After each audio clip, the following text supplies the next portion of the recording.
Be the speaker you want to hear. Speaking one's truth and leading, they're synonymous. Sometimes leadership is listening to motivate and encourage people. Specificity is brevity, where you can have the most power. There's a disconnect between what they've built and articulating that vision. Your stories, your journey, that's where our ideas live. And welcome back.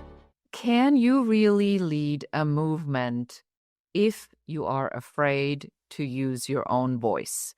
And answering this question is Shelley Goldstein, the architect and founder of Remarkable Speaking. Shelley, dive right in. What a very important question. Speaking one's truth and leading, they're synonymous in a sense. It's important we share our beliefs and our ideas to lead, to inspire, but a good portion of that is listening. Speaking isn't always being the loudest person in the room necessarily, or having the right words all the time. Sometimes leadership is listening to help not only understand others, but that's in a sense where you can actually motivate and encourage people as a leader. So are you saying, Shelley, that sometimes the best part about being a powerful speaker is not to say anything at all? Absolutely. Counterintuitive, right? Tell us more about that, because I think that's where we exactly want to live here on the show today. Is we think we're doing a show on talking, and now we are doing a show on listening. Why does this matter so much right now? Well, specificity is brevity. The consolidation or economy of words is really in effect where you can have the most power. So sometimes to get to that brevity, to get to that important statement or belief, is doing a lot of research. And by that, it's being curious, asking questions of others, as well as things that you're doing to get more information, to distill it down to an effective message. This is the essence of what I want to say. So as the architect and founder of Remarkable Speaking, you work with a lot of speakers or leaders. Why do people come to you? What do they hope to accomplish? Well, leaders come to me because they're very powerful, successful people. They've built companies. They're leading Fortune 100, 500 companies. They have tremendous power and a big audience. But there's a disconnect between what they've built and getting out there and articulating that vision and speaking to people. How does that come together? And I have sort of found a niche working with people of that ilk, because I'm not just going to be another person to tell them to smile more or improve your hand gestures. I really get to the essence of what is holding you back, what is preventing you from crossing that line. So in articulating that vision, it's there, and I might be telling you something you don't want to hear or no one else has told you. But that's another challenge for people that build their whole lives around risks and challenges. Why is it so difficult for us to put our own vision into words? Should that not be really comfortable? Like if somebody says, what do you want? What's your vision? Should I not be able to say that? What is it that's so difficult about that? Not taking a few seconds, and when I say seconds, in 30 seconds to think about what is my big idea here? What do I want to share with people? What do I want my audience to know right now? And taking 30 seconds to articulate that statement, that is all you need to do before you walk into a room. What do I want everybody to know today? And instead, we show up. The difficult thing is we think it has to be a big explanation. And believe me, I'm a storyteller. I think stories are important part of this. But you don't want to come out of the gate with so much detail, with so much information that people are swimming and drowning in details and not knowing really why they're here. Is this about performing versus substance? Well, I hope it's not performing. Unless you are an Academy Award actor and trained professionally as an actor, life is not a performance. I hope you're showing up as yourself. And I hope it's about substance and how you really feel, and to be organic and authentic in those words. We hear those words a lot, authentic, right? It's not memorizing a script. It's not having the perfect phrase. It's not being a paid actor or professional actor to have this performance. It's just being yourself as you embody it and really feel it and believe it. So if I have this vision and now I've sat down and I've used ChatGPT and I've given it all the different things that I want to articulate, not ChatGPT spits out this somewhat decent AI language. Is that not good enough when I go out and I speak? I mean, does it not take the essence of me? Isn't that what everybody's doing right now? Well, I think people are using ChatGPT, myself included, for a variety of different things. It's no different for me, like an Encyclopedia Britannica, going to the library as a kid and doing research and getting information and helping me with grammar and come up with some really great ways to say things that I truly believe in. And I don't think ChatGPT knows what I believe in unless I tell it. So we've got to articulate that first internally. And this is your journey. This is your legacy, your life story. What are your experiences, your moments, things that you've lived through? That's the embodiment of something you passionately believe in. So my mission is that everyone, people, especially the unspoken, have a voice. Have a voice, because when you have your voice, when you could speak your words, you can truly change the world. And the only way to do that is to really sit with yourself and identify what those experiences are. And within seconds, figure out what that really means to you. When I look at the voices around me right now, I see a lot of people that are not speaking for what I consider for the greater good of humanity. So are all voices good voices? Are we in judgment over somebody who has a particular idea, or is one idea better? Or is it really in your work about helping somebody articulate their own essence and be unapologetic about it? Well, it's all subjective. And what I think is important to me isn't necessarily what somebody else is important to them. So some of what holds us back is judgment. That also can get us in a lot of challenges. The way I like to approach it is I have ideas, I have visions, I have belief systems, but I'm open to understanding more about others. And when I understand others' belief systems and inviting the conversation, not talking at me, not proselytizing, but really having a sharing one-on-one conversation, I can then contribute in understanding and finding where we have commonalities more than where we have differences. And on the part of differences, how can we appreciate and understand the differences as a learning tool? Less about, here's what I believe, and you need to follow me, yes or no. That's not fair. You know, I sometimes struggle with that because I think we are so used to identifying what we believe fits in our worldview. And I find that increasingly so, the information that I'm getting from the outside, including ChatGPT, is very jaded. So how do I, as somebody who wants to develop my voice or want to get clear about my own message, how do I even get started with figuring out what that is so it doesn't sound like everything else? Because right now, with the overuse of ChatGPT that's like doing everything and creating all the content, everybody's starting to sound the same. I mean, it's like I'm completely finding myself tuning out on everything.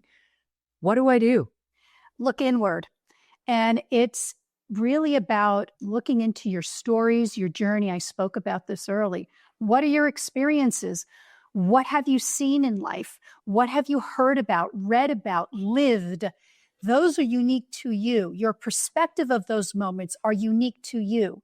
That's where our ideas live. That's where our visions come from. And ChatGPT, if we type it out, that vision and that example into or story into ChatGPT, it's going to spit back its interpretation of it. It's a false narrative sometimes. You to be honest with what you believe in and what you want to say is to think about your experiences and speak about what you know firsthand. I look at ChatGPT almost like I'm arguing. I argue with ChatGPT all the time.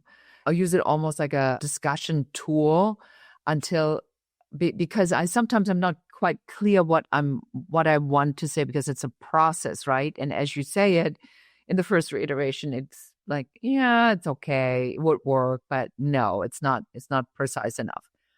How important is it to be precise with the message and with what you speak? It's everything. It's everything. Time is a valuable commodity today. People are short on time. It's our job a lot of times in our careers, in our life, to be specific and on point as quickly and simply as possible.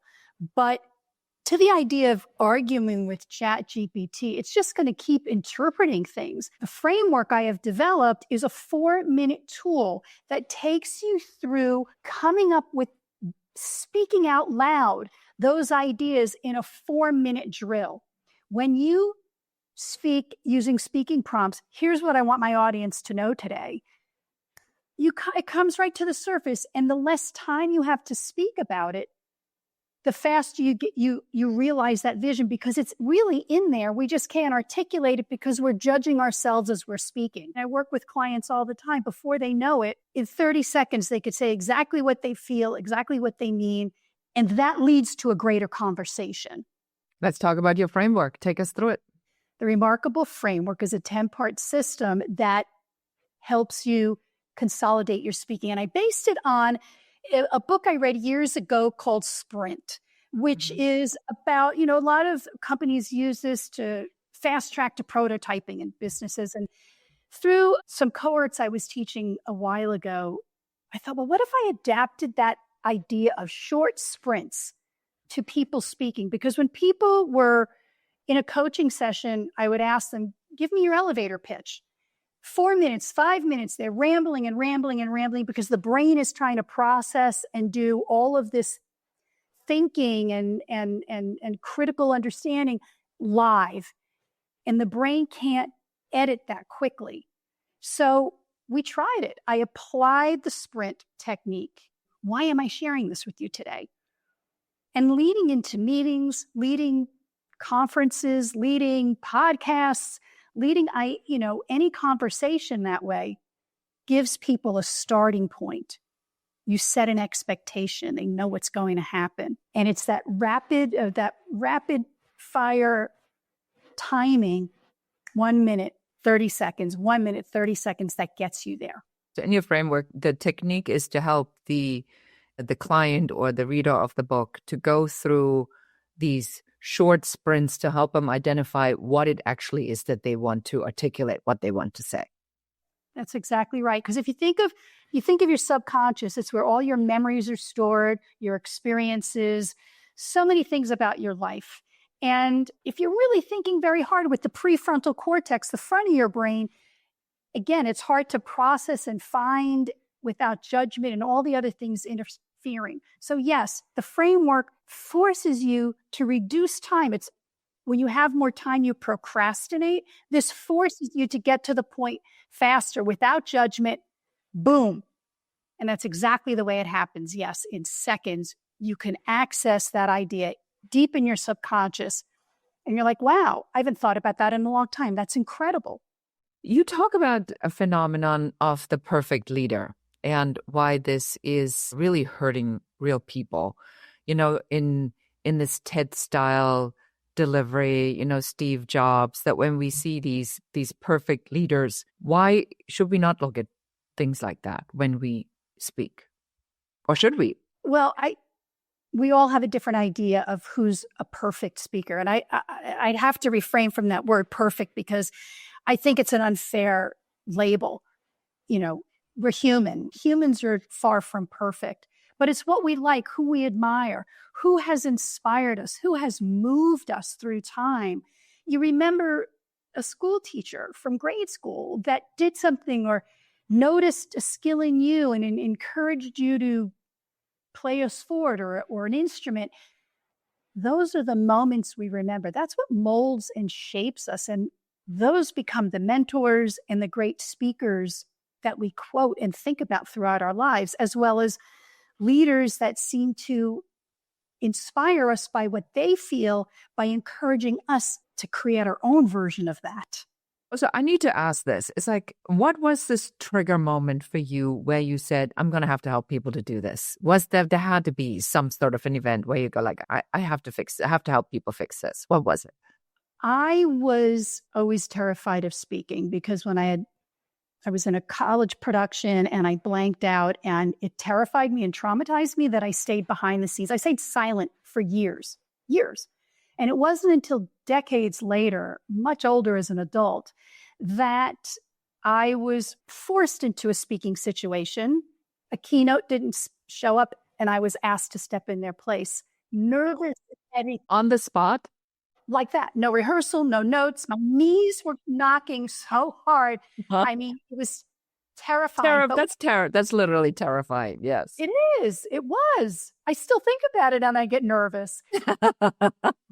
But because there was so much happening, and you can imagine what was going on in my head at the time, my eyes met with a person in the audience who just smiled back, like as if they couldn't wait to hear what I had to say. And I realized, oh, I'll speak to this person.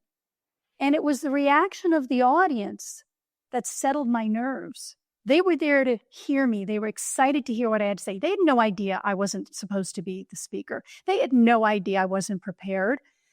But was I? Yes, I've been working on this project for months. I had plenty to say about it. So it was very unscripted, but that was part of the beautiful thing about it. And I realized there's something here. I became more of a speaker. I became more engaged, and things started changing in my life. And I realized, wow, if I could help others with this idea, they wouldn't be wasting or spending so much time in the fear zone and using that energy in the I'm excited. This is life-changing zone. So what I'm hearing you say is that this was almost like your first experience of authenticity and presence and this purpose-driven voice, because you had to, like, in this moment, come up with something. And that goes down to the restriction of time in the sprint. When you have more time to think, we tend to procrastinate longer. When there's less time, it actually forces you to get focused. And I happen to, in connecting with this person in the audience, everything else melted away. And I just became focused on the one purpose why I was there. I had to share information. That's the difference. Well, you do say that the story is the legacy. Tell us what that means. Your stories, your memories, your moments, things you've experienced are unique to you. That's what our legacy is about. That's who we are. And it's unique to everybody. And it's not something to be judged on a grander or larger scale. This is how I saw something. And when you're a leader, this isn't something you manufacture. This is life's experience. People want to hear those stories. You mentioned Steve Jobs. We connected so much with him because he was honest in his experiences and his journey of what he went through, what he thought, what he experienced. He wasn't telling people what to do. He was explaining what happened through his journey. That is his legacy, and it belongs to him. So we have that as well. It's going to be a different story. It's going to be a different series of circumstances. I mean, if two people, go to an ice cream store and have the same raspberry chocolate chip ice cream, we're going to have two different experiences of that ice cream. Each one of us has that experience that's unique to us, that creates our version, our legacy, our experience of that particular moment, in simpler terms. You know what I'm hearing you say? It keeps going back down to what you said earlier. It's really the connection with a message. Do you think people are trying to perform instead of connecting with a message, or are you seeing that people are really getting the memo right now? I think people are trying to perform. They want to say the perfect thing. That's where chat comes in. Help me script the perfect script. And I need a joke. I need a joke at about 5 minutes. There you go.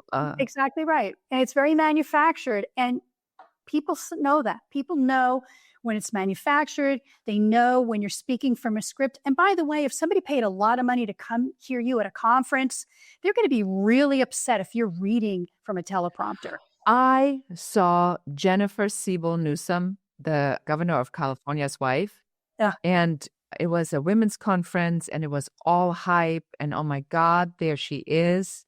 And she is literally standing there and all she's doing is reading from a completely printed and hold on, me turning the page.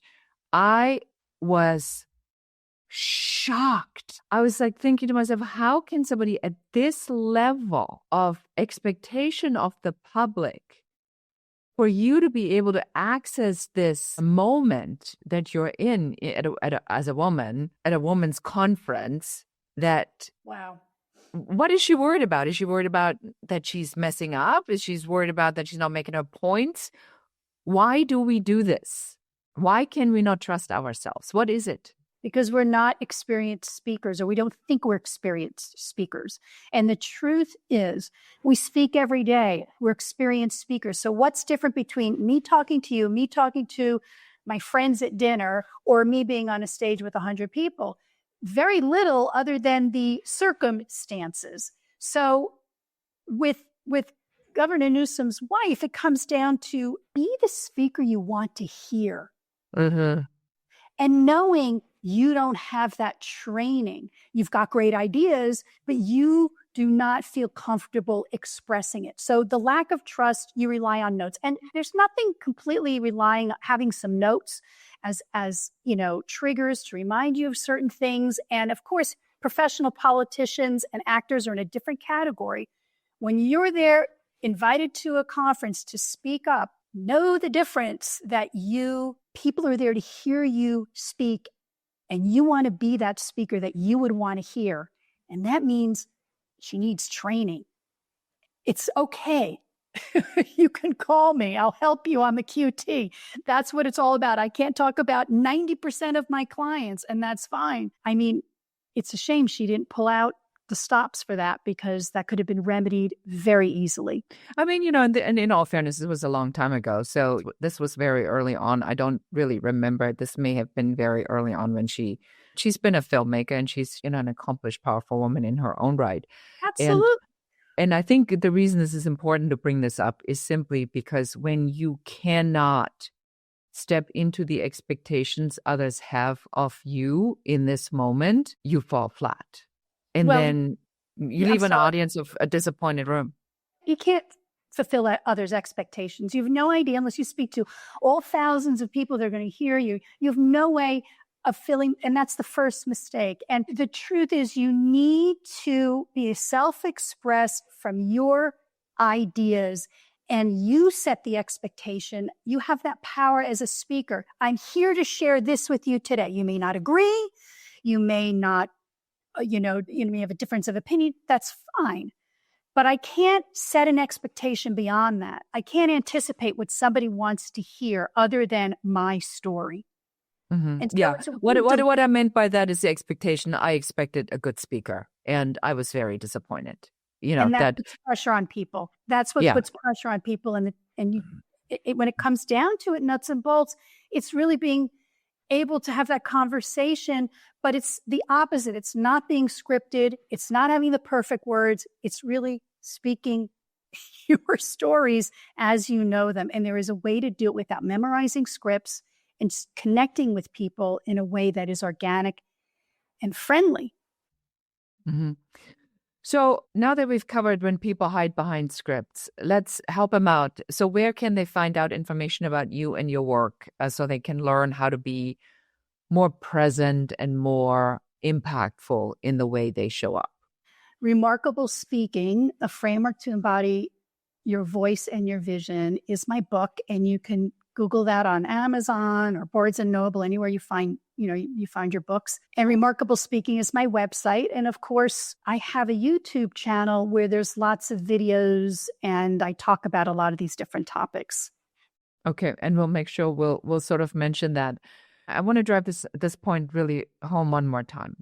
We are so in a buzzword and in a short attention span environment. You are saying that what makes me uniquely me, maybe even the stuff I'm uncomfortable sharing, is the stuff I need to talk about. Yes, and when you captivate people with a 30-second statement, a very short, succinct statement, it opens the door for a conversation to go deeper into that story. All right.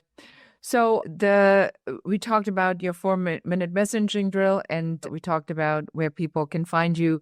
Do you have any last words for our audience before we say goodbye for today?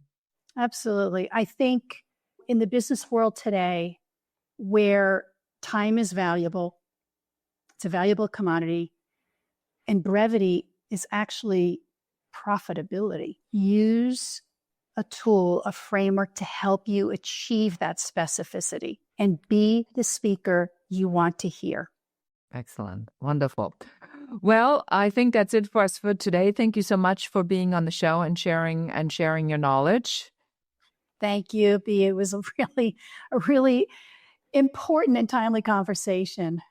I check what people talk about a lot and the way they talk to each other. I have to say, I'm appalled at a lot of what I see. I believe that words matter. I believe that what you say and how you say it matters. I believe the responsibility of leaving people feeling a particular way is on you. And I have the power of making them walk away and feel great. Or I have the responsibility of having them walk away and be angry and upset or enraged. And I think that you need to choose your words really wisely, which is why we wanted you on the show. Well, thank you. All right. Thank you so much for being here today. And that is it for us for today. And until next time, and goodbye. That's it for this episode of the Business Growth Architect Show, Founders of the Future. If you're done playing small and ready to build the future on your terms, subscribe, share, and help us reach more trailblazers like you. And if you're serious about creating, growing, and scaling a business that's aligned with who you are, schedule your Uncovery session at uncoverysession.com. Lead with vision. Move with purpose. Create your future.